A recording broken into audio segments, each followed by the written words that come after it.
Sampun paripurna. Akhir bersama singga ngatur pamujan lumemah dina bener saking sedaya cekar saking sanggar pamujan. Cekar saking sanggar pamujan sang pemegang peni Jawa mring sasana pagelaran Jawi. Ingkang adeg jegrak jegageng yen Cinandra kanthi tugu Sinakarta ngasta pecut minangka piyandra mring sang bobo. Bebasan dipecetake bumi sigar marapat gunung jungkruk segoro bakal asap. Apa maneh sabatake manungsa bakal lanjut tanpa dadi pepasan bisa bedah kawah condro ati muka. Wah, roko roko Samboyo putra.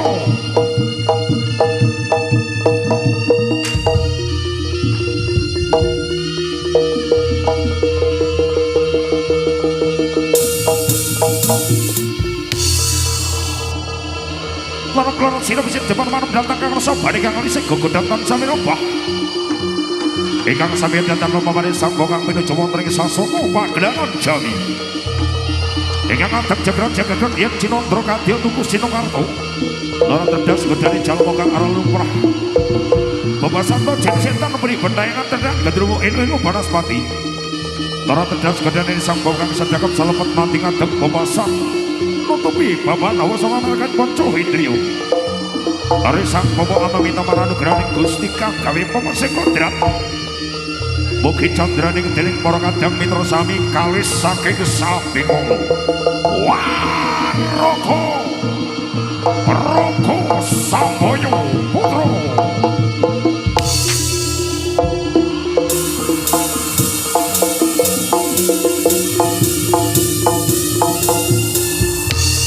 Selesudino jaya kang lan lebur suprasno dening Pangasuti ingkang pejenget titik kang lomba ketara sapa kang timindak temen ing mesti bakal tinemu sapa kang timindak ning wahyu ning bakal sirna kelakon silman kalemu kono sikut dadane Gusti kang gawe pemasik kodrat kono dene pecuk minangka piantara marisan bobo kumobat mebet sak ucang aren gedeni sareng para jumangkah ngrungkepi bato waroko Roko Samboyo Putro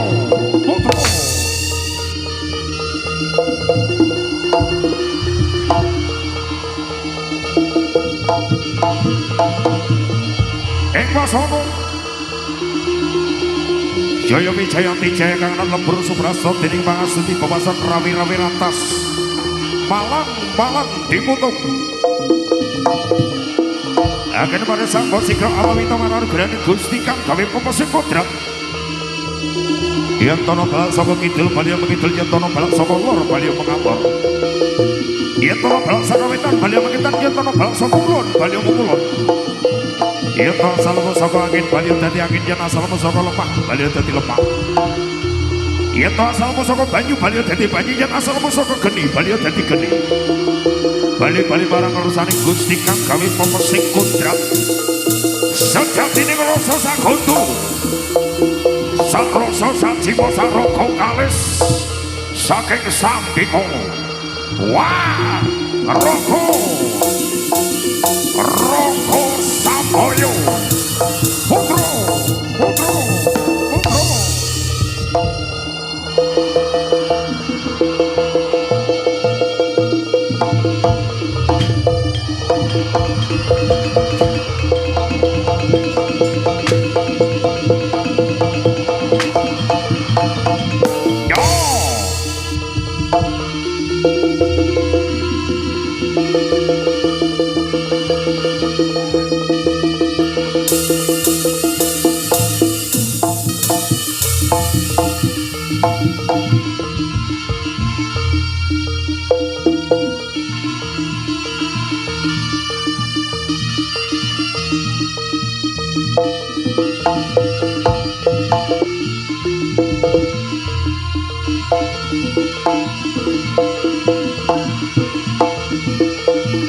Resang bobo gedruk bumi kaping 3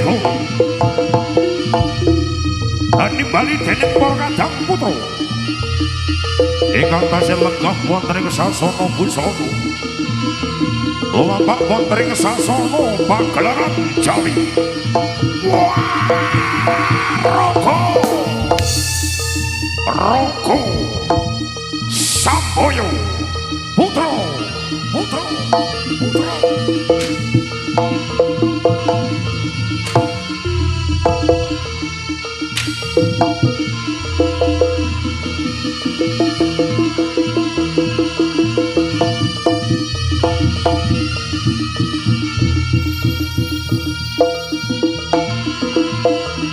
Roko Samboyo Putro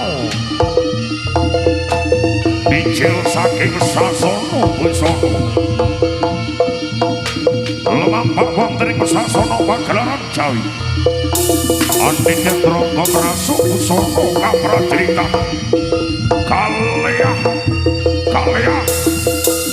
Cinondro saking mandra cemloron candraning kadya gajah kelangan gading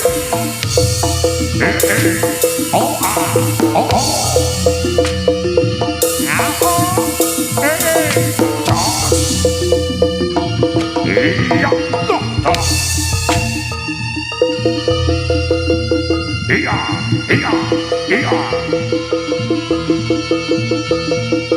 「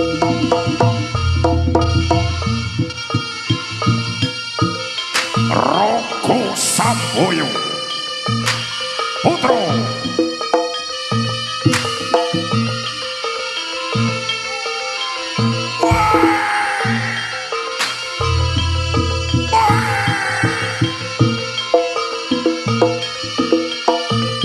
Sikro balak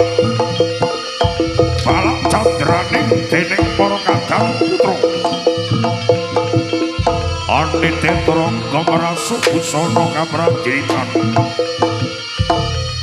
kang katingal bagus rupane cerdas rampil treginas Cinandra saking Mandrawa cemelorot candraning yen Cinandra kagel lintang Pancarina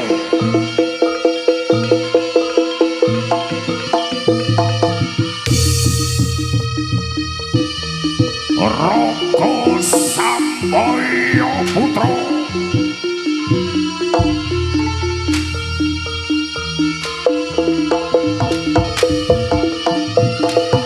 ya alampahe dening para kadang putra merasu busana kaprajritan kang katingal bagus rupane cerdas rampil treginas sumbar jojo lara cerdas bapak parni mandi sisaning krito oh ah oh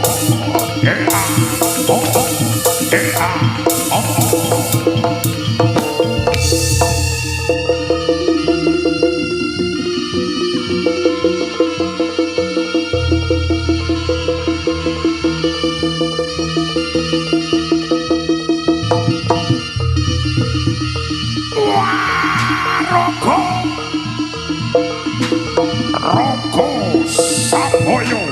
Putra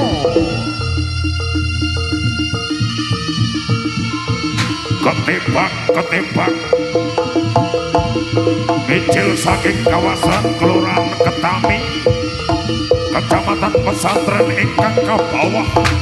ing Laladan Kota Gedhi nah menika candraning dening para kadang putra merasu busana kaprajritan Cinandra saking Mandrawa cemelorot candraning yen Cinandra kagel lintang Bima Sekti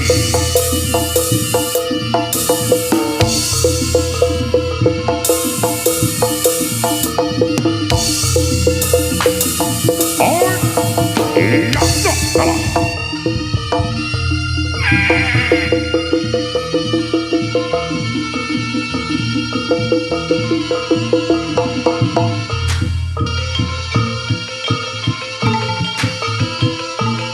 Raka Samboyo Putra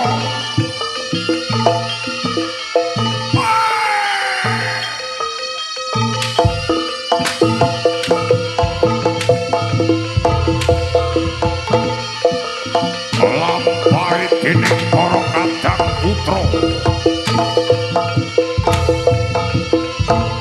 Andite Trangga merasu busana kaprajritan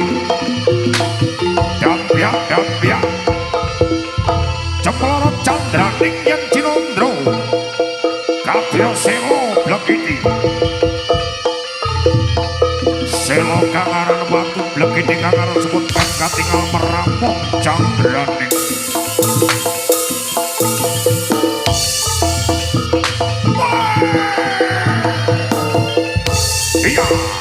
iya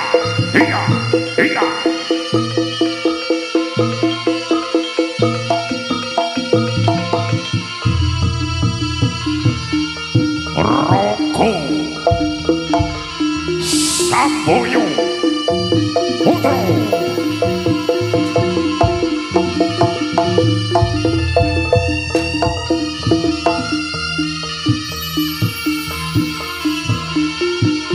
ya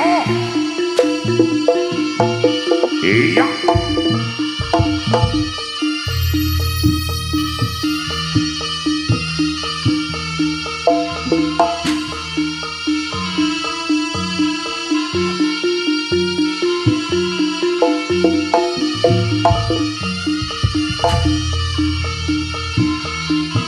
Prabanyo Prabanyo Eyang Celeng Srengi katindaknya dening Eyang Celeng Srengi mereksa panjalu ambekal tindak ing prajurit Panterangin kaderek dening Prabu Celeng Gembel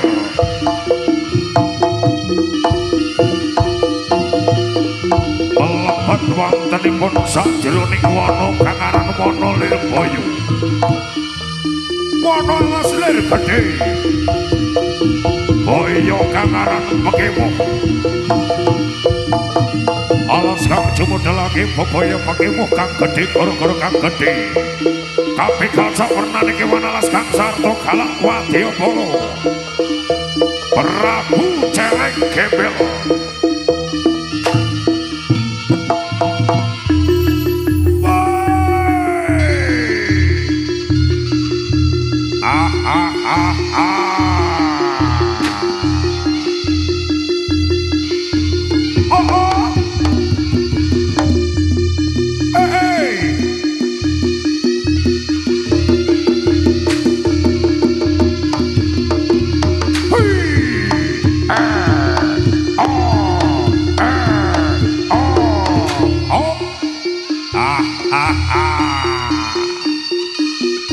Roko Sampoyo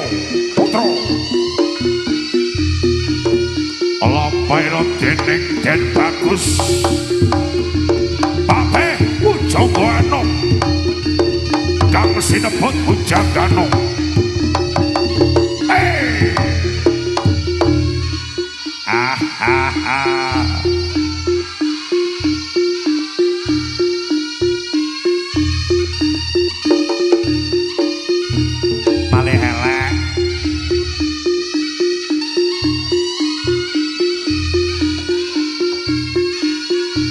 lampaira dening Patih Pujangana ya sinebut Pujangana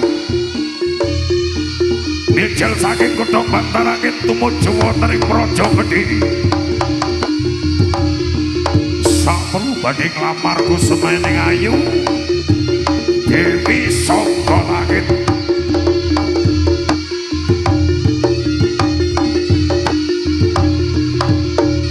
tebih saking kutha Bantarangin tumuju wonten ing Praja Kedhiri kang katingal Mandhem Mayung Lampaira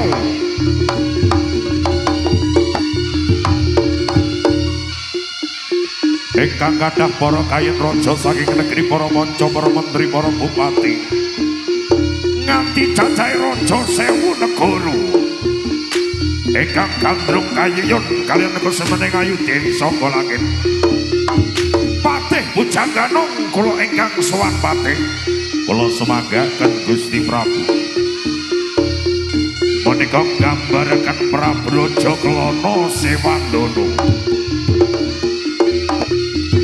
raja kang sekti mahamara wirbukti bawalaksana bebasana tedas bapak parne pandhe sisaning greta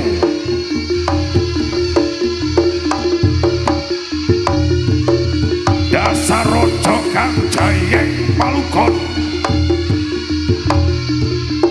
raja kang tasih budaya swanipun ingkang dereng kagungan garwa tumuju wonten ing Praja Kedhiri nglamar Kusumaning Ayu Dewi Sangga Langit mila Dewi Sangga Langit gadhahi patembaya sinten to ing kemawon ingkang saged gadhahi tontonan ingkang dereng gumalaring jagat raya menika mangke badhe pikantuk kaliyan Kusumaning Ayu Dewi Sangga Langit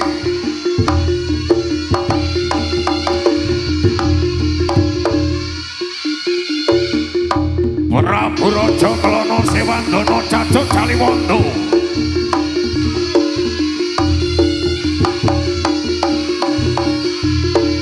awontenaken arak-arakan saking kutha Bantarangin ingkang jumudhel wonten ing kutha Raja Kedhiri ingkang kaderek dening prajurit 100 44 jajahipun kang saminiti turangga ingkang dipun pandhegani dening Prabu Rajaklana Sewatana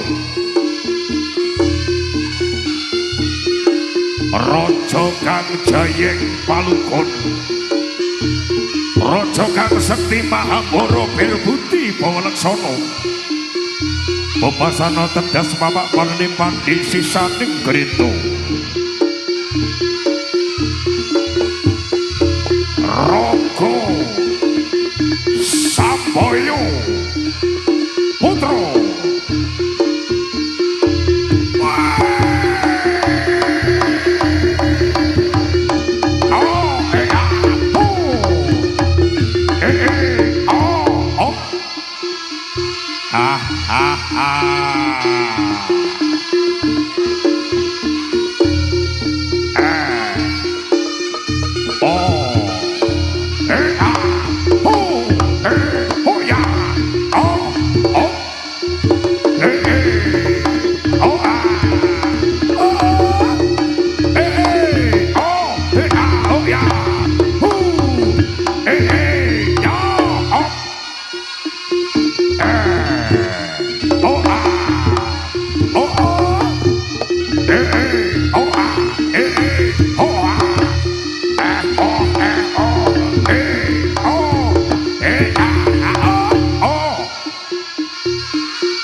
Tanjak geger busa bagus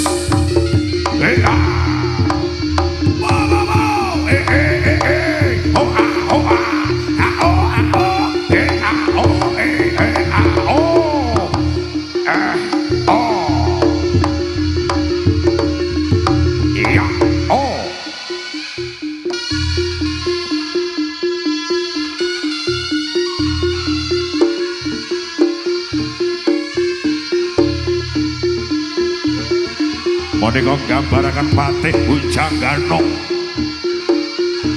Bujanggana Roko Samboyo Putra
Ayo po,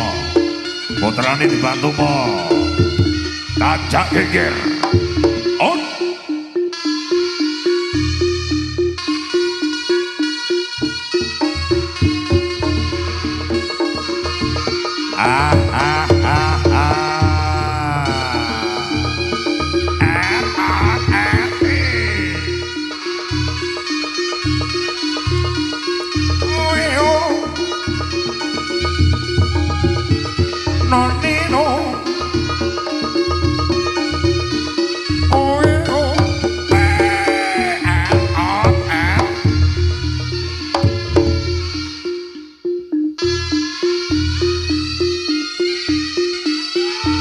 Ayo ger, alon-alon ger, tanjak geger. Wow. Langsung balik ke belakang. Awas. Iya, persiapan. Yo. Awas. 1, 2, 3.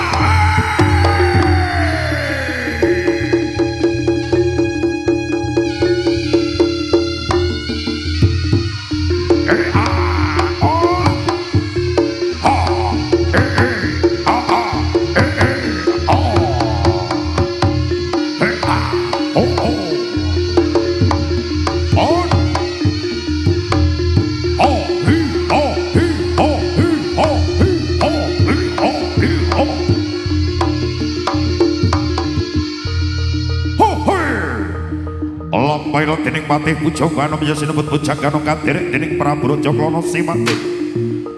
mlebet wontenipun sajroning mana kang aran Wana Lirboyo Wana alas lir gedhe kaya kang aran Pake Walas kang jemudhelake beboyo Pakewo kang gedhe gara-gara kang gedhe kabekal sampurnane kewan alas ingkang sarta galak Wadya Bala Prabu Singa Barung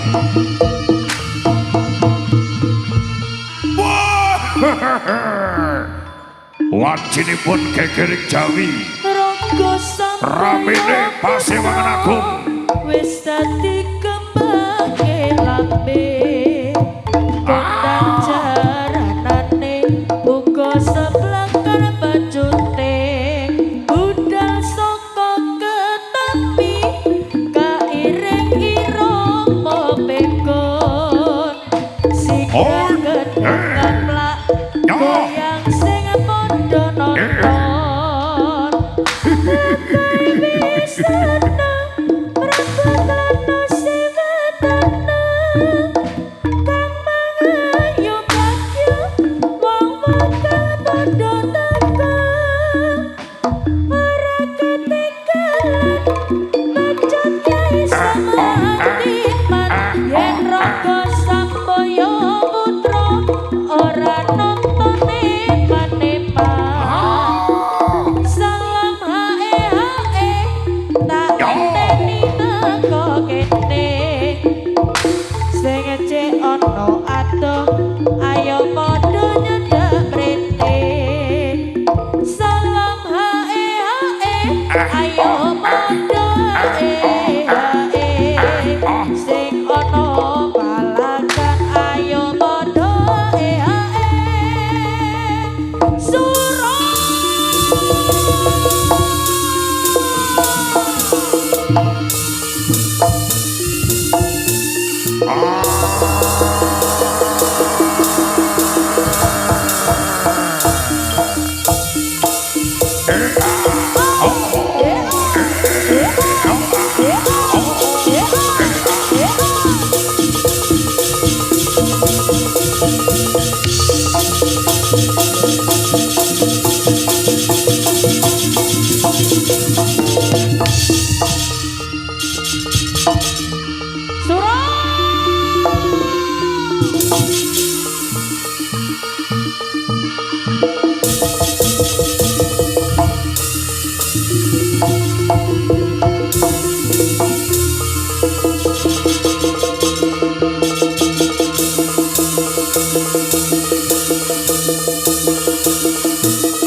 Roko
Samboyo Putra